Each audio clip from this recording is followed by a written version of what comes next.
نسبت بندے کو بچا دیتی ہے۔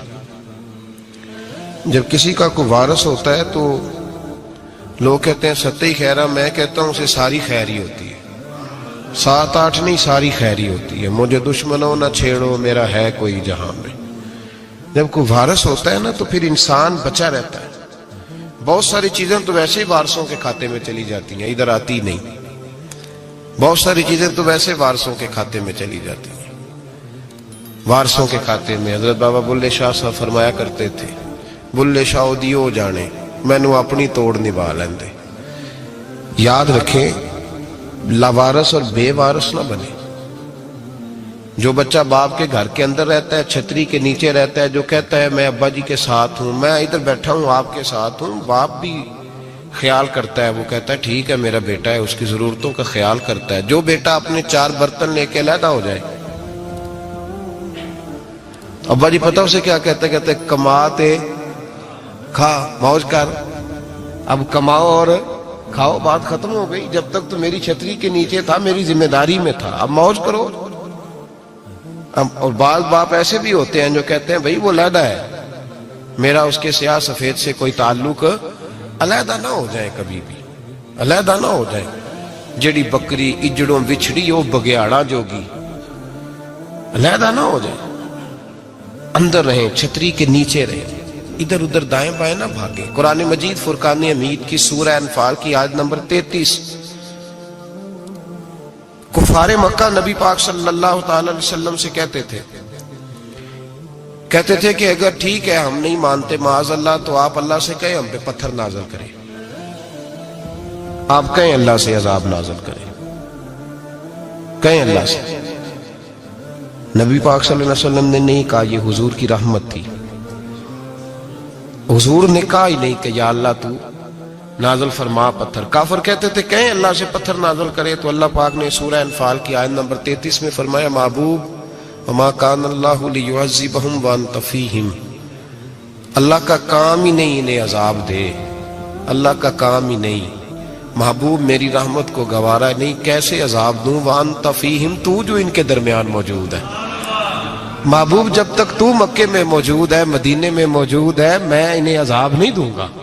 یہ مانگیں گے بھی تو میں انہیں عذاب، اللہ تو کافر کو عذاب نہیں دیتا مصطفیٰ کی برکت سے، اللہ تو کافر کو۔ بلکہ ایک نکتہ ہمارے مفسرین نے بیان کیا ہے، نبی پاک صلی اللہ علیہ وسلم طائف تشریف لے گئے تو حضور سید عالم صلی اللہ علیہ وسلم نے ان کو تبلیغ کی، انہوں نے جواب میں پتھر مارے، حضور کو لہو لہان کر دیا، حضور واپس تشریف لائے۔ حضرت زید بن حارثہ رضی اللہ تعالیٰ عنہ ساتھ تھے، کہتے ہیں جب واپس آئے تو اللہ پاک نے حضرت جبریل امین کو بھیجا، کہا میرے محبوب سے جا کے پوچھو کہ حبیب اگر تو کہتا ہے نا تو میں ان کو 2 پہاڑیوں کے بیچ رکھ کے مسل دیتا ہوں، 2 پہاڑیوں کے درمیان رکھ کے پیس دیتا ہوں، تباہ کر دیتا ہوں ساری بستی طائف کی، اگر تو کہتا ہے تو مسل دیتا ہوں ساری بستی، تو اگر کہتا ہے تو۔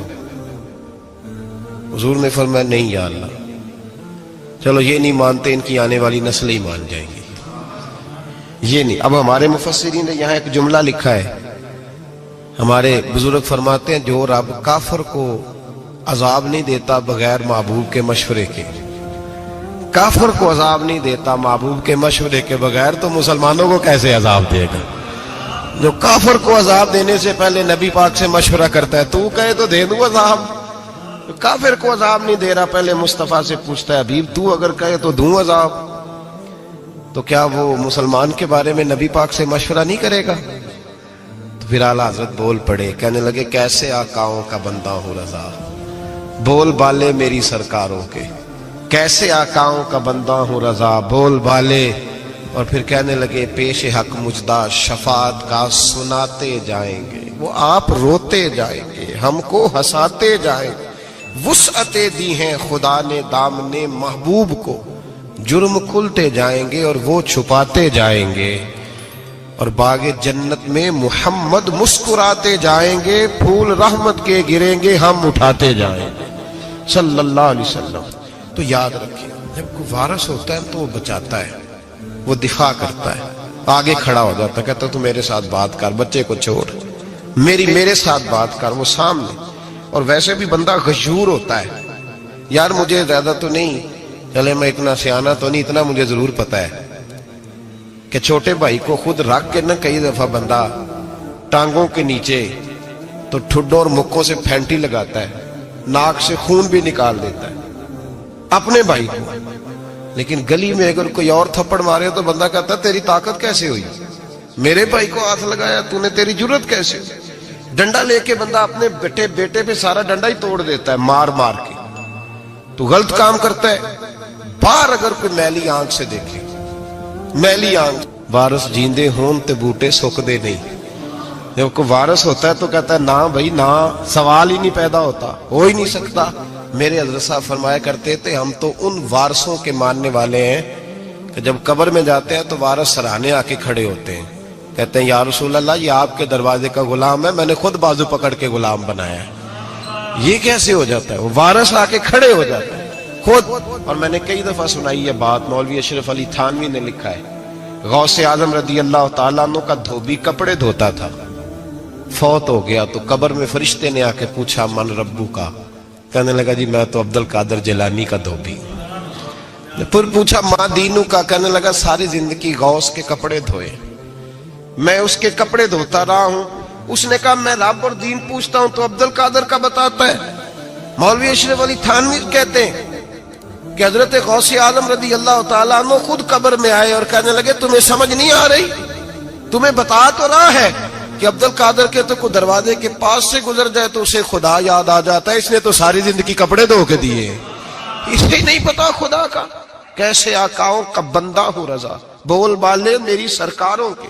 کوئی وارث ہوتا ہے جب کوئی تیرا وارث ہوتا ہے پھر تو بہت ساری ذمہ داریاں ویسے وارث کی ہوتی ہیں. جب کوئی تیرا وارث ہوتا ہے لاوارث بن کے زندگی نہ گزارے. ہم نے کسی کو وارث بنایا ہی نہیں, بیعت بھی رسمی, عقیدت بھی رسمی, ارادت بھی رسمی, رسم ہی رسم, نام لکھوانے کے لیے بس کہہ دیا فلاں جگہ ہے. او بھائی جب کوئی وارث ہوتا ہے تو پھر حالات بدلے ہوئے ہوتے ہیں, پھر مزاج بدلے ہوئے ہوتے ہیں. حضرت مرزا مظہر جانا فرماتے ہیں کہ بارش ہوئی تھی تازی دلی میں تازی بارش ہوئی. ایک بابا لکڑی کے جوتے پہنے کھڑا ہوں, اللہ اللہ اسی کسے دے کچھ بھی نہیں لگ دے, نہ کوئی ساڈا دردی. بابا مست ہو کے جا رہا, اللہ کرتا جا رہا.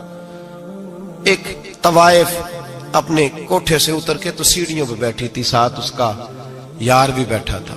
بابا اپنی مستی میں جا رہا ہے تو بابا جی کے پیروں سے کچھ مٹی اڑی تو اس عورت کے کپڑوں پہ پڑ گئی. پرواہ نہیں, بزرگ گزر رہے.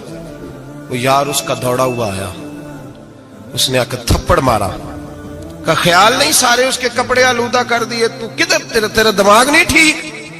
بابے نے نظر اٹھائی, کا بیٹے میں نے دیکھا نہیں, چل اللہ تیرا بھلا کرے, تو نے بدلہ لے لیا. بابا جی چپ کر کے وَإِذَا خَاطَبَهُمُ الْجَاهِلُونَ قَالُوا السَّلَامَ, چپ کر کے گزر گئے.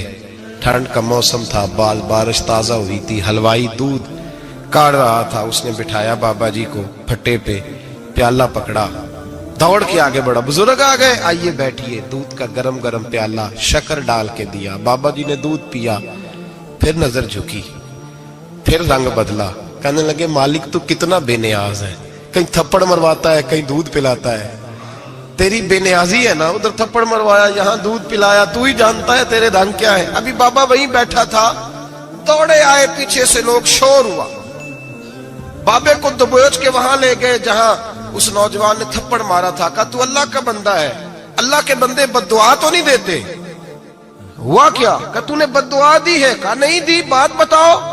کہنے لگے اس نے تجھے تھپڑ مارا, چھت پہ چڑھا ہے, پیر پھسلا ہے, گردن کے بل گرا ہے, منکا ٹوٹ گیا, مر گیا ہے, تو نے بد دعا دی ہے. بابا جی کہنے لگے یار میں نے تو دوسرا لفظ بھی نہیں کہا, بھلا ہو کہہ کے گزرا ہوں, میں نے نہیں بد دعا دی. کہا تو نے دی ہے تبھی تو مر گیا. کہا نہیں دی.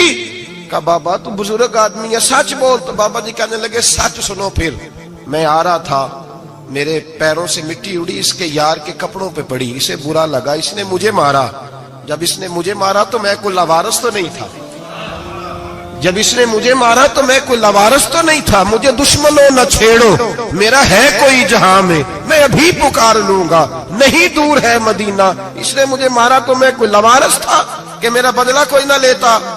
اس نے مجھے مارا ہے تو میرے یار کو برا لگا ہے تو اس نے اسے مار دیا ہے، میری تو غلطی کوئی نہیں، یاروں یاروں کا جھگڑا ہے، یہ تو دوستوں کا جھگڑا ہے، یہ تو یاروں کا جھگڑا ہے، کوئی غلطی نہیں میری، کوئی غلطی نہیں۔ خش خش جنہ قدر نہیں میرا، اے میرے صاحب نو وڈیاں، میں تے گلیاں دا روڑا کوڑا، میں گلیاں دا روڑا کوڑا، مینوں محل چڑھایا ہے سائیاں، مینوں محل چڑھایا ہے سائیاں۔ فرمایا اس نے مجھے لاوارث سمجھا تھا کہ تھپڑ مار کے گزر جائے، میرا کو پوچھے گا ہی نہیں۔ میرے رسول پاک علیہ السلام کے بارے میں رب فرماتا ہے حبیب میں تو تیرے ہوتے ہوئے کافر کو سزا نہیں دیتا کہ تو موجود ہے۔ یاد رکھیں حضرت فضیل بن ایاز فرماتے ہیں ایک جوان تھا، مسجد میں آیا، لوگوں سے کہنے لگا روٹی کھلاؤ، کسی نے توجہ نہ کی، اس نے کہا میں رب رب بتانے والا ہوں، میری طرف دیکھو تو صحیح، کسی شخص نے خیال ہی نہ کیا۔ پھر اس نے کہا یار تھوڑا سوچو، نمازیوں سے کہا، اہل علاقہ سے کہا، انہوں نے کہا تیری طرح کے بڑے درویش دیکھیں۔ مسجد کے محراب میں وہ رب کریم کا بندہ انتقال کر گیا۔ جب فوت ہو گیا نا، لوگوں کا مزاج ہے بیمار کو دوائی نہیں دیتے، جنازے پہ وقت پہ پہنچ جاتے، جب کوئی گر رہا ہوتا ہے تو سہارا کوئی نہیں دیتا، جب کوئی گر جاتا ہے ٹانگ ٹوٹ جاتی ہے تو تیمارداری کو زمانہ پہنچ جاتا ہے۔ اور بزرگ وہ نوجوان اللہ کا نیک بندہ مسجد کے محراب میں فوت ہو گیا۔ حضرت فضیل ابن ایاز کہتے ہیں امام صاحب نے اعلان کیا چندہ دو، کوئی لاوارث فوت ہو گیا، کفن دینا۔ چندہ کٹھا ہوا، کفن خریدا، جنازہ پڑا، عشاء کے بعد دفن کر کے آئے۔ فجر کی نماز کے لیے جب امام اور مؤذن مسجد میں آئے تو چیخیں مارنے لگے، تڑپنے لگے، دور دور تک آوازیں پھیل گئی، دنیا دوڑی آئی، کیا ہوا؟ کہنے لگے وہ جو تم نے کفن پہنایا تھا وہ یہاں پڑا ہوا ہے، اور دیکھو کفن پہ تحریر لکھی ہے۔ تحریر کیا ہے؟ عرش کے مالک نے فرمایا میرے دوست نے روٹی مانگی تم نے دی نہیں، اس نے تمہیں میرے قریب کرنے کے لیے اپنی طرف توجہ کرائی، تم نے کی نہیں، اور میرا یار تمہارے کفن کا محتاج تھا، سنبھال کے رکھو اپنا کفن، میں نے اسے جنت کا لباس عطا فرما دیا، سنبھال کے رکھو، یہ کوئی لاوارثوں کا ٹولہ ہے۔ یاد رکھیں جو وارث والے ہیں، وارث والے ان کا رنگ اور ہے، جو ماننے والے ہیں ان کا مزاج اور ہے۔ اپنی زندگی لاوارثوں کی طرح نہیں گزارے، تھوڑا سا ادھر گیا تھا تو پھر تھوڑا سا ادھر گیا تھا تو تھوڑا سا، یہ کیا بات ہوئی، یہ کیا بات ہوئی؟ اپنے آپ کو، اپنی نسبت کو، اپنے عقیدے کو مضبوط رکھیں۔ ایک انچ کے لیے اعلیٰ حضرت فاضل بریلوی رحمت اللہ علیہ کے مکان کی دیوار گر گئی، ایک کونا مکان کا، آپ جانتے ہیں پرانی دیواریں چھوٹی ہوتی تھی اور بارشوں میں اکثر گھروں کی دیواریں گری ہوئی ہوتی تھی، ایک سائیڈ کی دیوار گر گئی تو اس کونے میں ہندوؤں کا گھر تھا۔ اب مستری صاحب رات کو آئے، ان سے بات ہوئی تو کہنے لگے سویرے کام شروع کروں گا۔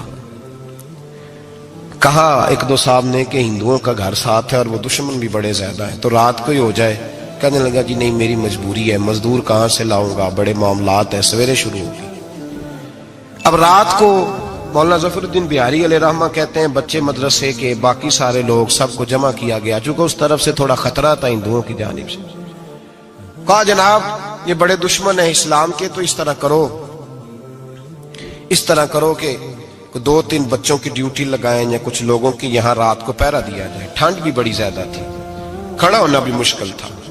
اعلیٰ حضرت رحمت اللہ علیہ عشاء کی نماز کے بعد جلدی حجرہ خاص میں تشریف لے جاتے تھے۔ اس رات جب دیکھا نا باہر شور ہو رہا ہے تو اسی طرح سر پہ ایک رومال لپیٹا تو باہر آ گئے، کہنے لگے کیا شور ہے؟ کہ حضور سردی ذرا زیادہ ہے تو یہاں کسی کی ڈیوٹی لگانی ہے پہرے کی۔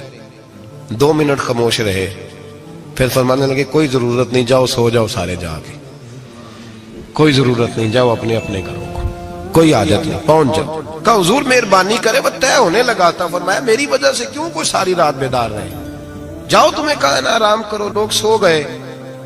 صبح فجر کی نماز پڑھ کے اعلیٰ حضرت رحمت اللہ تعالی علیہ جب سیڑھیاں اتر رہے تھے رضا مسجد کی، تو وہ جس ہندو کی جانب سے زیادہ خطرہ تھا وہ سیڑھیوں پہ بیٹھا تھا، مسجد کی سیڑھیوں پہ۔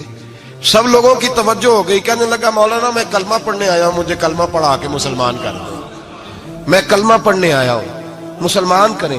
لوگوں کی توجہ، اعلیٰ فرمانے لگے نہیں ابھی تو انتظار کر، تھوڑی دیر کے اچھی طرح سوچ لے، جذباتی فیصلہ نہ کر کہ تو آ رہا ہے۔ یہ کہہ کے جب 2 سیڑھیاں نیچے اترے اس کے پاس سے تو اس نے پیر تھام لیے، کہنے لگا اب ایسے تو نہ کرو، رونے لگا. اعلیٰ حضرت رحمت اللہ علیہ نے کلمہ پڑھایا, کچھ باتوں کی نصیحت فرمائی, تشریف لے گئے. گھیرنے والے گھیر کے بیٹھ گئے, کہنے لگے ہمیں بھی بتا بدلہ کیسے ہے. کہنے لگا دیوار گر گئی, آدھی رات کے وقت, آدھی رات تک انتظار کرتا رہا, پہرے دار کوئی نہیں, تو 2 تلواریں لے کر جب میں ان کے مکان کی جانب بڑھا, میں نے کہا آج گردن کاٹوں گا اور کاٹ کر کے نکلوں گا. کہتا ہے جب میں قریب آیا تو 2 شیر کھڑے تھے, اوپر سے پلٹ کے آیا تو پھر کھڑے تھے, ادھر سے پلٹ کے آیا تو پھر کھڑے تھے. فرماتے ہیں میں 2 گھنٹے کے بعد آیا تو پھر پلٹ کے کھڑے تھے, میں پھر 1 گھنٹے کے بعد آیا, سحری کا وقت ہو گیا تو پھر پلٹ کے کھڑے تھے. اب میں ڈر کے بھاگا. کہتے ہیں فاضل بریلوی نے اپنی کھڑکی سے منہ باہر نکالا, کہنے لگے اور کتنا تجربہ کرے گا, مجھے تو لاوارث سمجھتا ہے, لاوارث ہوں میں, اور کتنا تجربہ کرے گا, بس کر مان جا. میں نے کہا حضور یہ کون ہے, مجھے بتائیے تو صحیح یہ کون ہے. تو کہنے لگے میں نے ساری زندگی رسول اللہ کی عظمت کا دفاع کیا ہے, ساری زندگی غوث اعظم کے نعرے لگائے ہیں, ابھی تو یہ مدد صرف غوث پاک جیلانی کی بھیجی ہوئی ہے, ابھی تو غوث اعظم کی بھیجی ہوئی مدد ہے, مولا علی ابھی پیچھے ہیں, 2 جہاں کے محبوب ابھی اس سے پیچھے ہیں, وہ تو ابھی پیچھے ہیں, پیچھے کھڑے ہیں کہ ضرورت پڑی تو ہم بھی تیار بیٹھے ہیں. او بھائی آج رواج ہو گیا, رواج. میں نے 2-4 دن پہلے بھی کہا تھا, لوگ کہتے ہیں نہیں کوئی نہیں ضرورت, سامنے سارا کچھ نظر آ رہا ہے. او خدا کے بندو یاد رکھو, نسبت ہے بڑی چیز, جانے تو دو میں.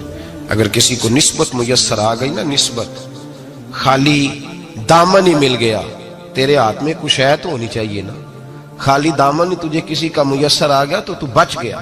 اپنی نسبتوں کی حفاظت کریں, ان کو مضبوط کریں, ان پر محنت کریں, ان پر توجہ رکھیں.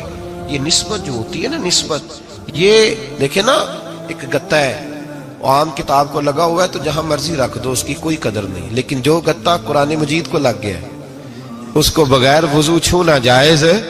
ایک پٹھے پہ اینٹ بنی ہے, جو باتھ روم میں لگ گئی وہاں بغیر جوتے کے جایا نہیں جا سکتا, اور جو مسجد میں لگ گئی وہاں جوتے پہن کے جایا نہیں جا سکتا. یہ نسبت ہے بڑی چیز, اگر میسر آئے نصیب ہو اپنی نسبت کو مضبوط کر کے رکھا کریں, اس کی جولانی کا مظاہرہ کیا کریں, اس نسبت میں روز توانائی آنی چاہیے. میں آپ کو بڑی ذمہ داری کے ساتھ ایک بات بتاتا ہوں تجربے کی. ہمیں جتنا کسی نے آ کے کہا ہے نا نسبت کے خلاف, ہماری نسبت اس سے زیادہ مضبوط ہوئی. ہمیں جتنا کسی نے آ کے کہا ہے نا جی آپ کو کیا ملا, آپ کو کیا ملا, تو ہم نے اتنا کہا یا جیسے جیسے تو کہتا جاتا ہے ہماری تو نسبت میں اضافہ ہوتا جاتا ہے, ہمارا تو مزاج بدلتا جاتا ہے, روز ایک نیا پردہ کھلتا ہے, روز ایک نیا رنگ واضح ہوتا ہے, روز ایک نئی توانائی. ابھی تھوڑے دن کی بات ہے, ایک مولانا شرف الدین صاحب ہے, مفتی صاحب, میرے حضرت صاحب کے مرید ہوئے, مفتی تھے, عالم آدمی تھے, سرکار تاج الشریعہ, ہمارے شیخ سے بیعت کی. اب ہمارے حضرت صاحب کا اس وقت حال وہی ہے, وَرَأَيْتَ النَّاسَ يَدْخُلُونَ فِي دِينِ اللَّهِ أَفْوَاجًا. اب فوجوں کی فوجیں لوگ آتے ہیں. ہم نے دیکھا ہے صرف خالی مرید ہونے والے باہر سینکڑوں کی تعداد میں ہزاروں لوگ بیٹھے ہیں کہ صرف بیعت اتنا کہہ دیں ہم نے قبول کیا. اس عالم میں, اور جہاں حضرت صاحب کا اعلان ہو جائے کہ تشریف لا رہے ہیں, وہاں لاکھوں کا مجمع جمع ہو جاتا ہے, اور ایک جھلک دیکھنے کو لوگ ترستے رہتے ہیں. یہ کیفیت ہم نے دیکھی. وہ دور گزر گیا, کبھی ایسا بھی ہوتا تھا ایک میں ہوتا تھا, ایک تو ہوتا تھا, اور تیسری تنہائی ہوتی تھی. وہ دور بیت جاتا ہے, وہ لمحے کسی کسی کو نصیب آتے ہیں. حضرت کا وہ مولانا شرف الدین صاحب کہتے ہیں مرید ہوا, تو مرید ہوا مجمع میں, رسی حضرت پھینکتے ہیں یا چادر پھینکتے ہیں تو پکڑ کے مرید ہوا, تو ساتھ ساتھ اور چادریں باندھی تھی, لوگوں نے پکڑی ہوئی تھی. ایک مولانا, میں جب بیعت ہو کے آیا ان کو بتایا تو مجھے کہنے لگے یار تو ایسی جگہ مرید ہو گیا جو تیری بات بھی نہ سن سکیں, جن کو تو دکھڑا بھی نہ سنا سکے, جو مصروف ہی بڑے رہتے ہیں, کہاں مرید ہو گیا. تو ایسے پیر کا بیعت ہوتا جہاں تو جاتا وہ تیرے پاس آتے, گفتگو ہوتی, بات چیت ہوتی. کہتے جب انہوں نے مجھے بہت زیادہ قائل کیا نا, بہت زیادہ, تو میں نے ارادہ کر لیا, میں نے کہا بات ٹھیک ہے, بیعت کہیں اور ہونا چاہیے تھا. کہتے میں عشاء کے بعد سویا تو حضرت صاحب مجھے خواب میں ملے, خواب میں, اور فرمانے لگے مولانا جب آپ مرید ہوئے تھے تو آپ اس جانب بیٹھے تھے, اس کونے میں آپ تھے, اتنے لوگ آپ سے پہلے تھے, اس حال میں آپ مرید ہوئے تھے, اور جہاں تک بات چیت کرنے کی بات ہے تو آپ نے جو دل میں سوچا تھا وہ میں نے آ کے آپ کو بتا دیا ہے. پھر بھی بڑی ضرورت ہو تو میرے صاحبزادے کا نمبر لے لیں اور فون کر لیا کریں, بات ہو جایا کرے گی. کہتے ہیں یہ ابھی بات ہو ہی رہی تھی کہ میرے دروازے پہ دستک ہوئی تو میری آنکھ کھل گئی. میری آنکھ کھلی تو میں پریشان ہوں کہ نمبر تو ملا نہیں.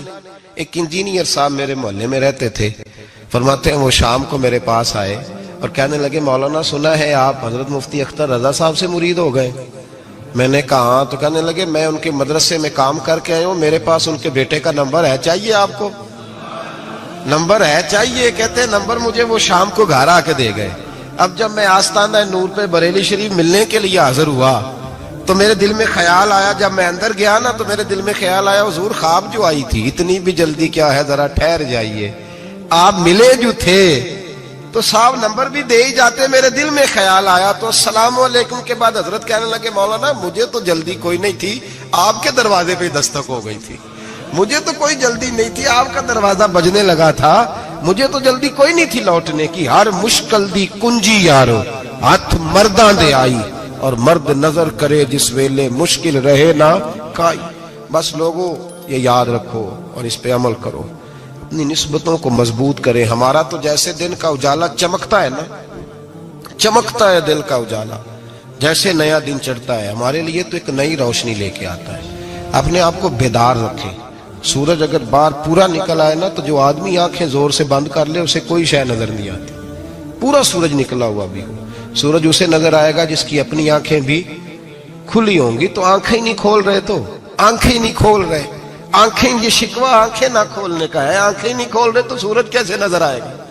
بات ذرا سخت ہے پر چلو آپ میرے عزیز ہیں, کر جاتا ہوں. ملا رومی رحمت اللہ تعالی علیہ فرماتے ہیں مجھ سے ایک شخص نے کہا کہ نبی پاک صلی اللہ تعالی علیہ وسلم اگر سراجم منیرہ ہے تو نظر کیوں نہیں آتے؟ تو میں نے کہا الو اگر آنکھیں بند کر لے تو اسے کوئی شے نظر نہیں آتی. آنکھیں بند کر لے تو اسے کوئی شے نظر, تو آنکھیں تو کھولنا, آنکھیں کھول. یہاں میں اپنے کمرے میں یوں پردہ آگے کر کے لائٹ بند کر کے باہر شور مچاؤں, سورج کوئی نہیں, سورج کوئی نہیں, تو مجھے کوئی بندہ کہے گا پاگل اس طرح کر, باہر نکل, ادھر آ تجھے دکھاؤں سورج ہے کہ نہیں, تیری تو اپنی آنکھیں بند ہے. اقبال کہتے ہیں دل بینا بھی کر خدا سے طلب, آنکھ کا نور. اللہ اللہ ہے مجھ پر پہرا دے گا کون لڑائی میں, مجھ پر پہرا دے گا کون لڑائی میں, مجھ پر پہرا دے گا کون لڑائی میں, مجھ پر پہرا دے گا کون لڑائی میں. میں صدیق اکبر آقا بول پڑے, بول پڑے, مٹھی سے بو جہل کی کنکر بول پڑے. اللہ اللہ ہے, اللہ اللہ ہے, اللہ. دل کا نور نہیں, اندر کی آنکھیں کھول. اندر اتنا اندھیرا ہے تو باہر کیسے نظر آئے گا؟ لوگ آنکھیں نہیں کھولتے, دائیں بائیں دیکھتے رہتے ہیں. نسبت کو مضبوط کریں. رب تو فرماتا ہے حبیب تو موجود ہے تو میں کافر کو بھی عذاب نہیں دیتا. اب یہاں خالص نسبت کا بیان ہے, خالص. یہ نہیں فرمایا کہ حبیب ان کے عمل اچھے ہیں تو میں عذاب نہیں دیتا. یہ نہیں فرمایا کہ حبیب یہاں خانہ کعبہ ہے تو میں عذاب نہیں دیتا. نسبت کی بات فرمائی, نسبت. یہ نہیں فرمایا کہ حبیب یہاں روز طواف ہوتا ہے تو عذاب نہیں دیتا. یہاں تلاوت ہوتی ہے تو فرمایا حبیب تو ہے, تو ہے, اس لیے میں انہیں عذاب. مدینے میں کبھی زلزلہ نہیں آیا, پتہ ہے آپ کو؟ اس لیے نہیں آیا کہ وہاں میرے مصطفیٰ کا گنبد خضرا ہے. کوئی فصل وہ بیجتے نہیں, کوئی فصل بوتے نہیں, وہ کوئی فصل بھی, لیکن دنیا کی ہر شے آپ کو مدینے میں ملتی. جو سب سے اچھا پھل کھانا چاہے اسے مدینے میں جا کے ملتا ہے, اس لیے کہ وہاں گنبد خضرا کی ہریالی موجود ہے. دنیا کی ہر نعمت ملتی ہے اس لیے کہ گنبد خضرا جو موجود ہے. تو بھائی یہ نسبتوں کی بات ہے, نسبتوں کی. پرانی امتوں میں جب کوئی گناہ کرتا تھا تو دروازے پہ لکھا ہوتا تھا سویرے. میرے حبیب نے دعا فرمائی مولا یہ میرے ہیں انہیں رسوا نہ کرنا, اے اللہ میرے ہیں انہیں رسوا نہ کرنا. تو میرے بھائی سن لو اور یاد رکھ لو, لاکھوں پاپ بھی لوگ کر کے آئیں, سویرے منہ دھو کے نکل آئیں تو عرش کا مالک رسوا نہیں کرتا, بلکہ کہتا ہے تو میرے دامن میں چھپ جا, اندر جا کے جہاں گناہ کیا ہے وہاں جا کے دل سے سچی توبہ کر لے، میں قیامت میں بھی کسی کو نہیں بتاؤں گا کہ تو نے گناہ کیا ہے۔ تو برکت کس کی ہے؟ رسول پاک کی۔ یہ برکت کس کی ہے؟ حبیب دو عالم کی صلی اللہ۔ غلامی کا رشتہ مضبوط کریں، غلامی کا، وارث والے بنے، لوارث نہ بنے۔ لوارثوں جیسی زندگی نہ گزارے، جہاں مرضی چلے گئے، جہاں مرضی چھٹیاں کار ہے، جتنے مرضی ٹائم بتائے، جو مرضی طبیعت میں آیا کرتے پھرے، پتہ ہی کوئی نہیں، حال ہی کوئی نہیں۔ یہ کوئی کیفیت نہیں ہے کوئی بھی۔ مجھے ایک صاحب کہنے لگے کہ ایک پیر بھائی پوچھ رہا تھا حضرت صاحب کا حال کیا ہے، میں نے آج کے بعد اس نے تجھ سے پوچھا تو بالکل نہ بتانا۔ وہ کیسا بیٹا ہے، وہ کیسا بیٹا ہے جو پڑوسیوں سے، دائیں بائیں لوگوں سے حال پوچھتا ہے؟ اسے پتہ ہی نہیں، اسے خبر ہی نہیں، اسے تو لمحے لمحے کی خبر ہونی چاہیے، اسے تو منٹ منٹ کا پتہ ہونا چاہیے تھا۔ وہ اس نے کس طرح کی نسبت رکھی ہوئی ہے جس کو ہم سایوں سے پوچھنے پڑتا ہے ذرا پتہ کر کے بتانا حال کیا ہے۔ تو کدھر تھا بھائی؟ اتنی دیر ہو گئی، تو نے حال بھی کسی اور سے پتہ کرانا ہے؟ میں نے کہا اس کو کہنا آج کے بعد حال پوچھنا ہوا تو خط لکھے، میں بھی جواب لکھ دوں گا، بات ختم ہو گئی۔ جب دور دور جو رہنا ہے تو ٹھیک ہے، پھر اس طرح نہ تو خدا ہے نہ میرا عشق فرشتوں جیسا، دونوں انسان ہیں تو پھر کیوں اتنے حجابوں میں ملے؟ اور اس نے کہا تھا اب کہ ہم بچھڑے تو شاید کبھی خوابوں میں ملے، جیسے سوکھے ہوئے پھول کتابوں میں ملے۔ ایسا کام نہ کریں کہ وہ انداز ہی بدل جائے، اپنے آپ کو، اپنی نسبتوں کو مضبوط کریں۔ اللہ تبارک و تعالیٰ سے دعا اور التجا ہے کہ اللہ کریم ہمیں نسبتوں کی مضبوطی عطا فرمائے، اور اللہ تبارک و تعالیٰ ہمیں یہ توفیق دے کہ ہم سمجھ جائیں اس بات کو کہ اصل بات ہے کیا، اور اصل کی مضبوطی کتنی ضروری ہے، اصل تک پہنچنا کتنا ضروری ہے۔ اور یہ بھی یاد رکھیں، اماں جب ناراض ہوتی ہے نا، جب اماں ناراض ہوتی ہے تو کہتی ہے بس نکل جاتی، فٹافٹ نکل جاتی، دوڑ جا، کوئی تعلق نہیں۔ ابا بھی کہتا ہے آج آیا تو ٹانگیں توڑ دوں گا، حال ہی کوئی نہیں۔ اور وہی بیٹا جا کے 2 منٹ پیروں میں بیٹھتا ہے، کہتا ہے اماں تجھے پتہ ہی نہیں میں کتنی ٹینشن میں تھا۔ تو وہی اماں باہر نکل کے پہلے بڑھ کے مار رہی ہوتی ہے حد کر دوں گی، پھر وہی اماں کہتی ہے بڑا پریشان ہے بیچارہ۔ یہ کیفیت ہے، اپنے آپ کو صحیح کریں، اپنی نسبتوں کو مضبوط کریں، احکامات پہ عمل کریں، محبوب کی غلامی تگڑی کریں۔ یہ جو سستیاں ہیں، کوتاہیاں ہیں، ان کو دور کریں۔ زندگی کا لطف آتا ہی تب ہے جب آپ پورے طور پر اپنے آپ کو